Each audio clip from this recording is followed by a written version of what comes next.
time for an introduction. Who is Curt Flood? Well, he was a center fielder for the St. Louis Cardinals for 12 years. Let's see how his career stats hold up. Let's see. A career 293 average, 636 RBIs, and 732 OPS. Seems like an average outfielder to me. What's so special about him? Let's find out in the next room. What's that in the display case? A letter. Let's have a closer look at this letter. Ah, a letter he wrote in 1969 to MLB Commissioner Bowie Kuhn. Let's revisit that later and first talk about some old baseball rules. There was once a rule in the MLB called the reserve clause.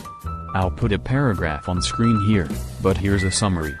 Once a player is drafted or signed to a certain team, the only way he can go to a different team is if he is traded, sold, or released. This means a player's fate was not determined by the player, but by the club. Free agency was not a thing. Let's revisit our letter now. In 1969, Curt Flood was to be traded from the Cardinals to the Phillies. The Phillies were coming off a 99-loss season, and Flood was not happy to be traded there. In the letter, Flood mentions that the inability to consider offers from other clubs is a violation of his human rights and the laws of the United States. He asks Kuhn to notify other clubs of his availability. Kuhn quickly declined, leaving Flood with the Philadelphia club in 1970. However, Curt wasn't going to give up that easily. He would continue to fight for rights of MLB players, even sacrificing his playing career in the process. He sat out the 1970 season, to continue fighting for players' rights.